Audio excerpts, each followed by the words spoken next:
Okay, guys, and I do mean guys. I'm talking to my guy watchers tonight.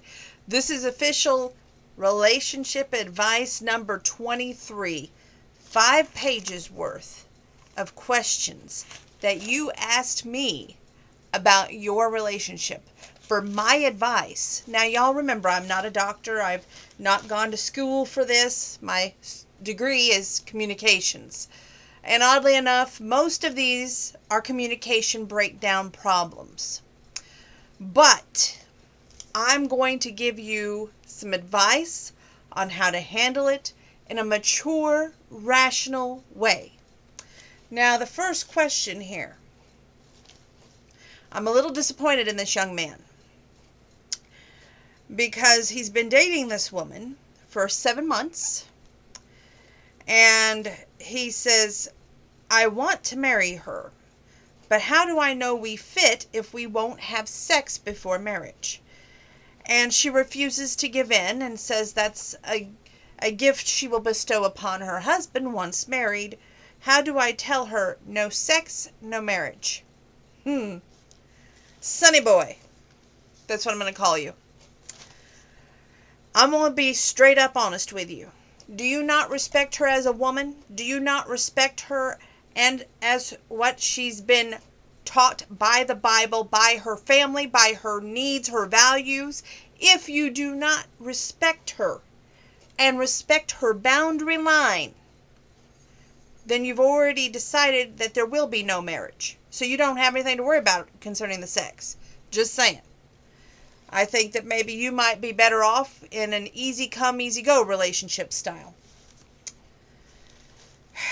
Now, the second one, really, they have nothing in common. I know it's usual for opposites to attract. Middle ground or common ground is a must.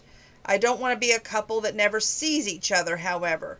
She's going to college to be an attorney, and I work at a factory.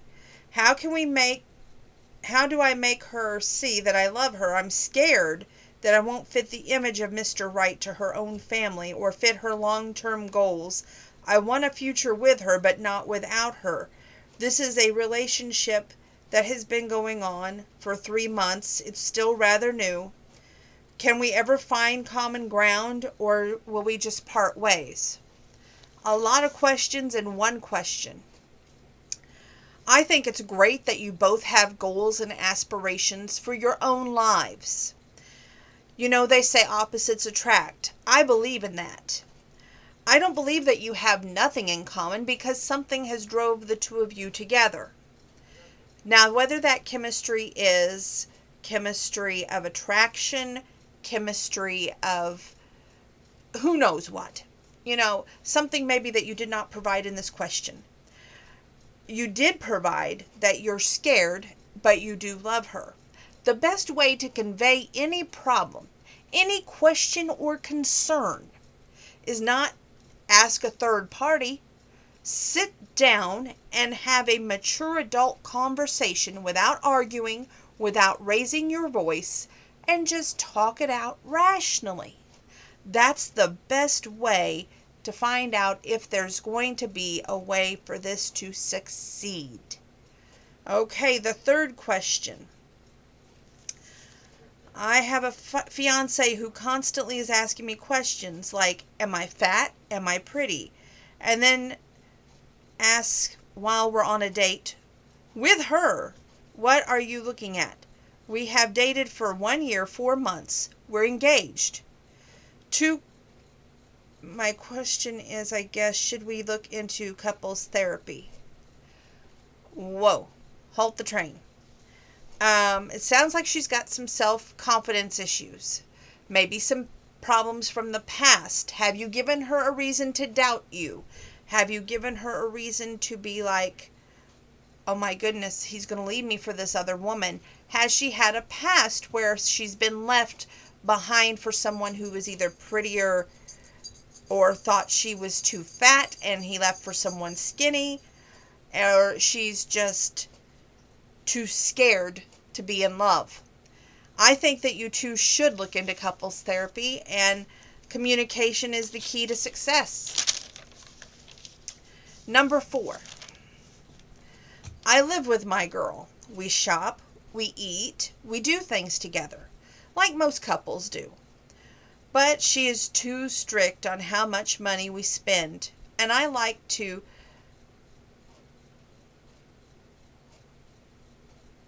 I'm trying to read my own handwriting. I like to auto part shop and get things for my man cave. How can I make her see that I need these things? I mean, we have a joint checking account, which which she oversees online. If I make one purchase she doesn't know about, she explodes into asking questions like, "Guess you don't want to eat the next month, so you can go to the AutoZone." I never mention when she does a Walmart trip shopping. How can we find middle ground to make the financial success a romantic success?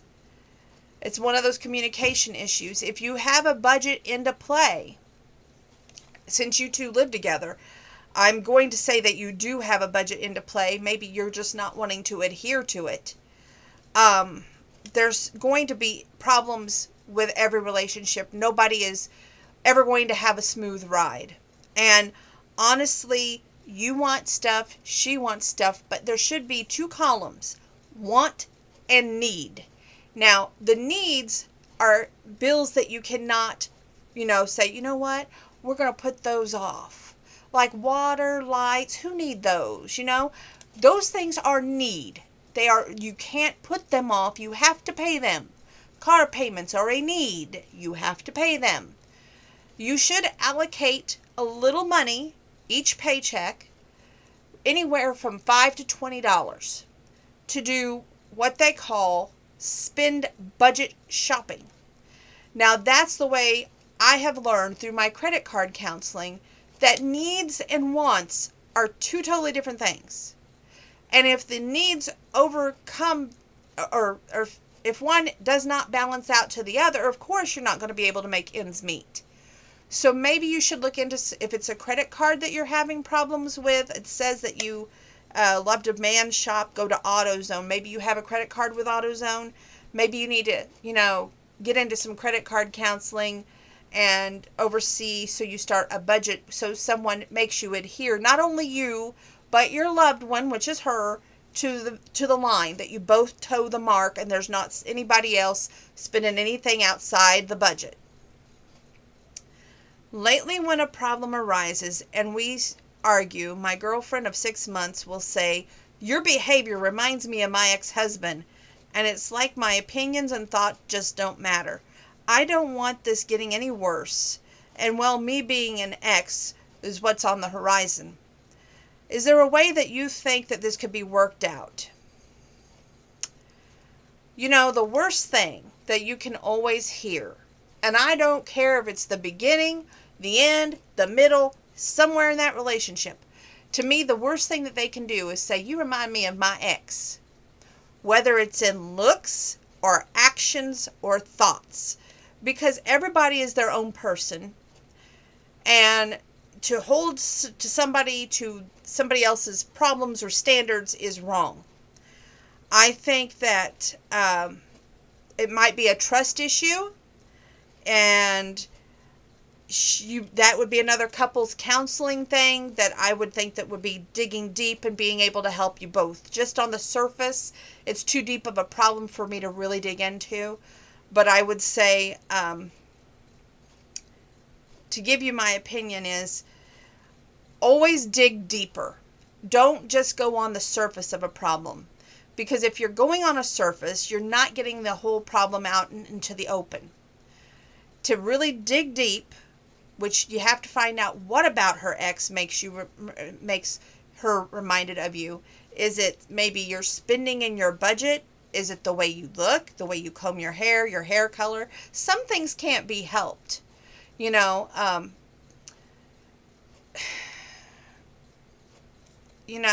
just so many things that cannot be helped in that situation. I just would really advise you to seek couples counseling. Her mom. It seems like her mom is more involved in our relationship than she is. I know that she's an important, caring, loving mother. However, some things, when they don't go her way, Let's say we start talking about budgeting, or we start talking about the holidays and where we're going to spend time at. And I say, no, let's do it this way. She'll say, well, Mom warned me about you. And we've been together for 5 months, but it seems like we're not going to get past this mom issue. Couples counseling. I would say communication is key. In all of these problems, it's so easy to lose our temper, to walk away at the first sign of trouble. But what takes more gumption than anything is to do what my grandpa did with my grandma. When they had a disagreement, he didn't start pointing fingers or, wanting to slap or hit her. He would jump in his car, take it around the block, maybe sometimes 2 blocks, come back in after he's cooled down so he wouldn't raise his voice, sit across from her, and say, now let's talk. It's always good to have a way to control your own temper before you start speaking. And on that part, I'm speaking from advice. I have a hot-headed temper. I may not have the red hair that my mom has, but say the wrong thing to me at the wrong time and you're going to get the wrong response. Probably some of these women are that way too. Plus, I'm Irish. So, I would say what you need to do is sit down and have a mature adult conversation. No raised voices, no pointing fingers, no accusations. Listen to what is being said. Then after that person says what they need to say, that's your chance to speak what you need to say, and they need to be silent. That's really hard sometimes, but it's what's got to be done. Question 7. Okay, so I met this woman online. Right away, she wants to discuss how much time we should spend together versus how much time to spend apart, and what my expectations are from the relationship. Is this healthy and normal? Yes, knowing early on can save you from having arguments and misunderstandings years down the road. Being able to air concerns or problems or questions, there's no way down the road she can say, now, you know what? We never discussed this, and then file for divorce. It ends all that. And, heck, you may not be married yet. You may not even be thinking of marriage. But you got to be thinking of the bigger picture. Because with us women, the very first thing we're thinking of is this marriage material? What kind of children would we have? We're already painting the picture before you even think about it. Guaranteed.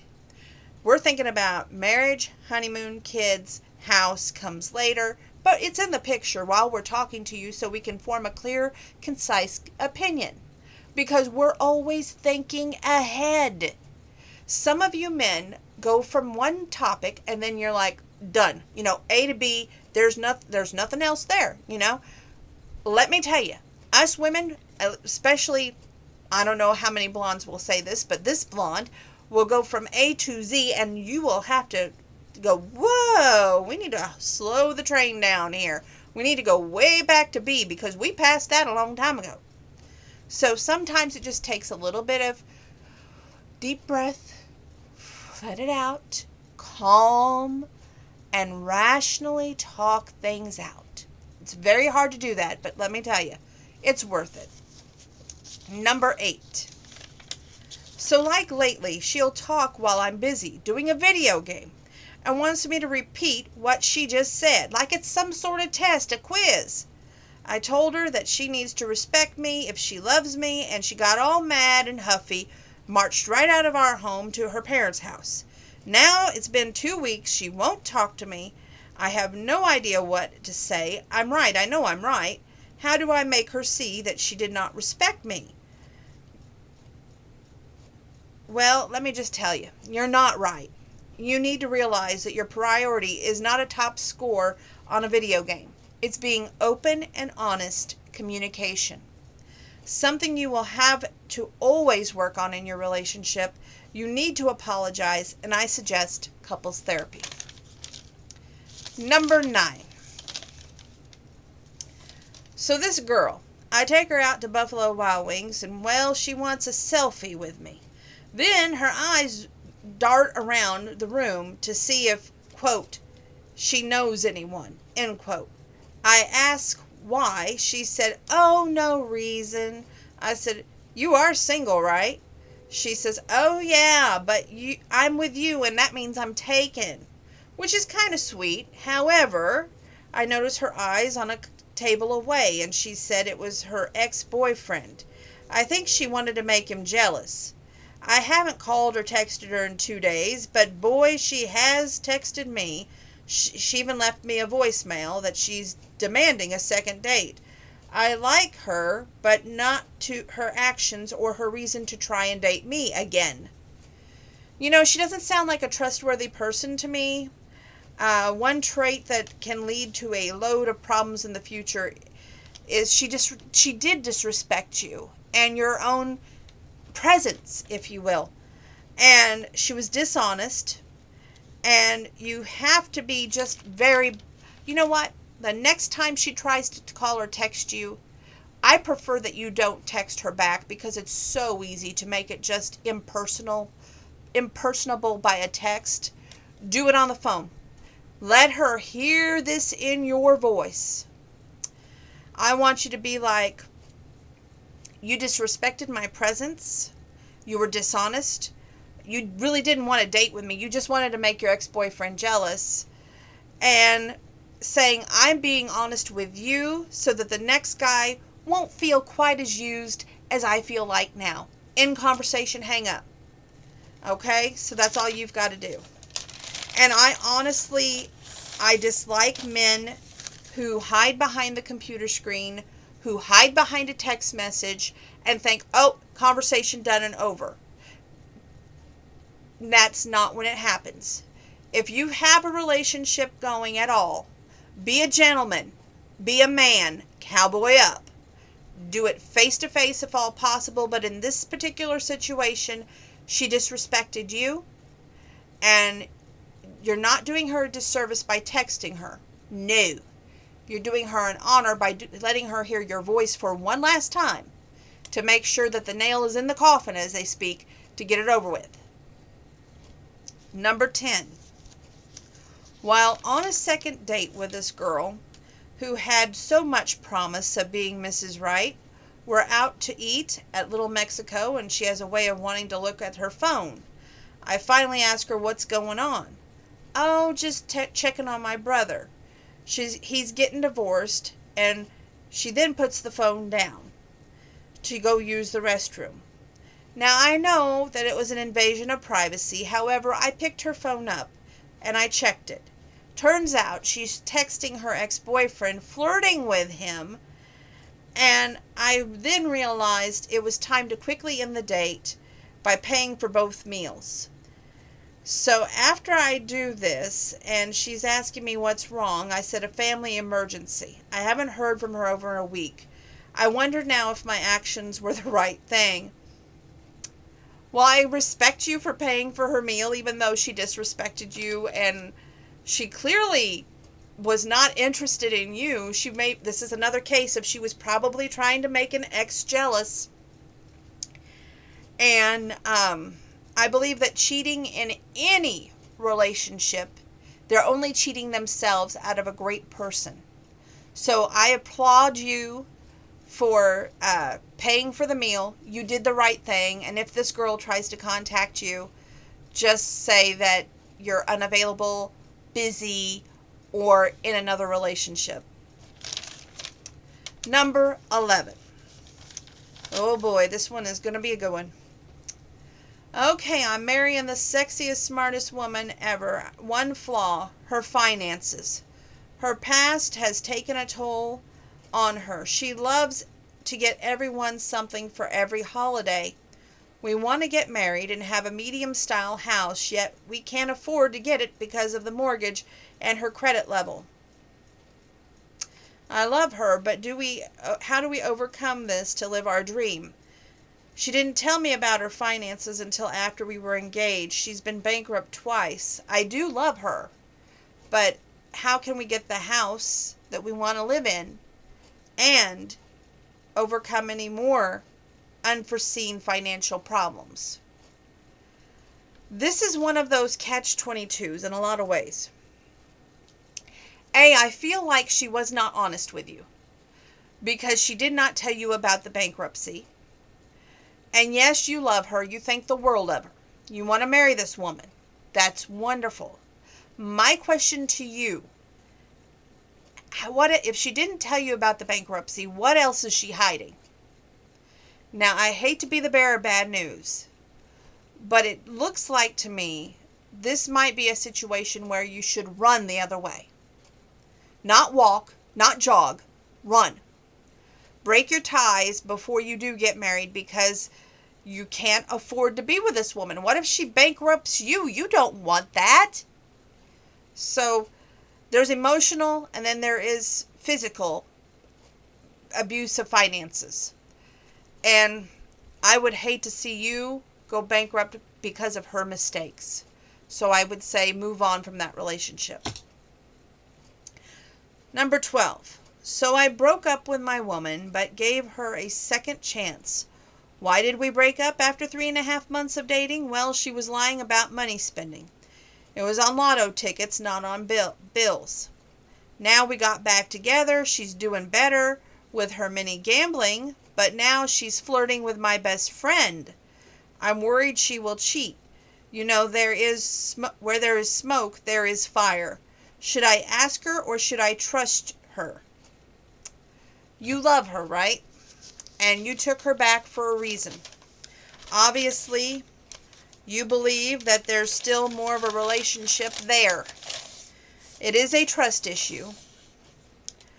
And if you accuse her and she gets defensive, then there's a 50-50 chance that something is going on, which that feeds your fears and your insecurities. But yet, if you love her, you shouldn't have to ask her, and there shouldn't be any flirting going on with any kind of friend. So this is a place where you calmly, rationally sit down and just talk to her and say, you know, we faced this in the past, and it was kind of cheating both of us out of a future, which was your mini gambling addiction. Now you overcome that, which I'm so happy, and be supportive. Be like that pole to lean on, you know. You've got to support her in order to have that relationship. But yet I don't want you to be like leaning all the way over and her being all the way over him. So I want you to also, in a calm, rational manner, okay, to be like, I've lately seen you carry on some flirtation with my best friend. How do you feel on that? Now, just kind of make it an open-ended question, giving her room to answer that question. No accusing, no pointing fingers, and you're open to hear what she has to say. Whether it's good or it's bad, we don't start, well, I knew. No. No raising voices, no pointing fingers, no accusations. Sit there until she's done speaking. Then you have the floor to respond. Number 13. I have a habit of shutting down, not talking about, well, most of my problems. I know it's not healthy, and I am scared to lose her, but sometimes I believe she does things on purpose. So I will get mad, and she wants me gone. We've been together 2 months. What's your advice? Talk it out. Don't shut her out. She isn't a mind reader or a heart reader. She can't compromise on a problem without knowing what the problem is. What are you mad about? What are you angry about? How is she to know if you don't tell her? You've got a God-given mouth. Use it. Number 14. Early on in our relationship, we set expectations or goals, like marriage in a year, kids 6 months after marriage. Lately, we haven't been talking much about our goals or expectations. We argue about where we've come within the time frame that we've been together, which is now 2 years, and none of it's getting done. What's your advice? Let go of expectations. They set you up for failure. They make you feel bad, and it often leads you to resentment, and then the commitment that you have towards each other will end a lot quicker than you think. So I want you to be like, you know what?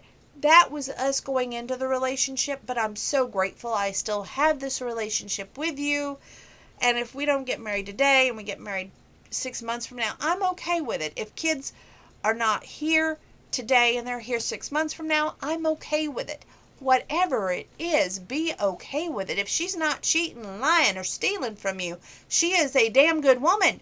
Why in the hell are you worried about this? Take a deep breath. Let it on out.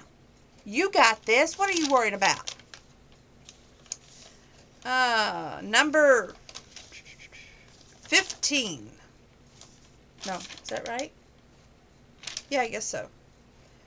We have a way of arguing and, well, pointing fingers, and when one of us is right, we have like a love-hate relationship, and we're in therapy. But what advice can you give us so we don't get divorced?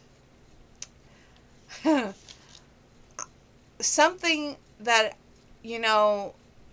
I learned early on in relationships is you admit when you're wrong. You shut up when you're even right. And that way you avoid most confrontations. So even if it's the stupidest conversation in the whole entire world, you remember something better than her. You just let her tell the story because you don't want to start an argument. And when you try to call her on it, you just say that you were wrong, she was right. Perfect ending to a situation. Because let me tell you, if you want to play I'm right all the time, you're going to lose everything. She always talks about stories from her past. This is question 16. Be it with her family or past relationships. Why do you feel like that would be important to the relationship we're in now? I think it's because she's trying to build better understanding in your relationship. Reflection is healthy, and you need to think about what you can share with her, because sharing is caring. And what have you overcome in your life? How is your parents' relationship? You can relate better by understanding each other's past, because you are her present and hopefully going to be her future.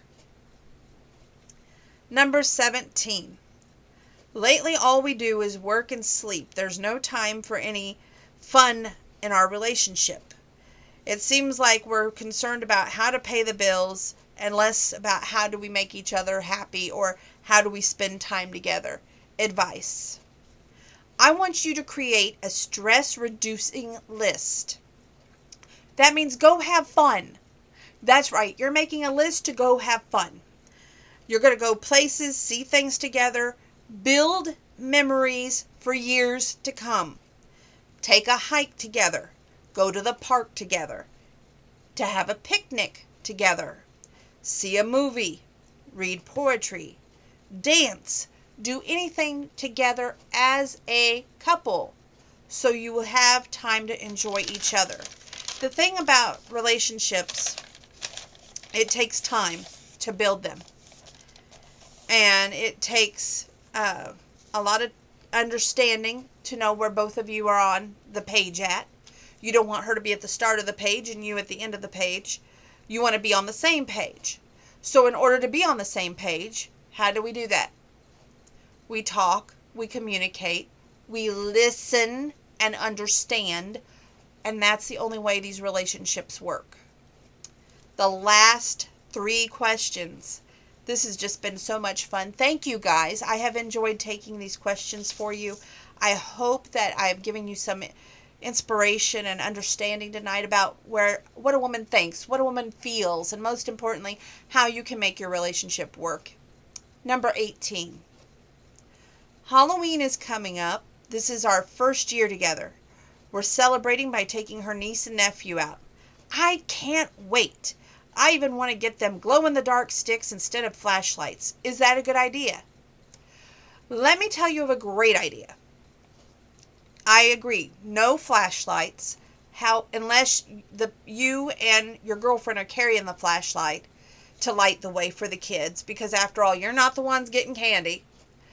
And then while you're lighting the way for the kids, the Dollar Generals. We have 3 of them here in Mattoon, so one of them should have these. They have these necklaces that go around the kid's neck, and they have everything sweet like pumpkins to scary like skulls. And, the girls will usually wear pumpkins and the guys will usually wear skulls. So, you might think about that kind of a deal where it's around their neck and you're going to see where they're at and going, and you can keep track of them. Number 19. I'm in love with a social butterfly. She has Facebook, she has Twitter, she has Instagram, everything and more. But I refuse to be featured in her photos or anything that's social, if you will. It's not that I'm not proud of her. I am. I just dislike social media. Lately, all she wants to do is ask me to be more involved in her social media, take photos, and maybe even do a Instagram quick video to a tweet. She just doesn't understand that I don't like it. I'm a private person. What should we do? You need to sit down. Sit her down. You need to talk about boundaries. What is acceptable, what isn't acceptable. If she cannot accept what isn't acceptable, then there is no relationship.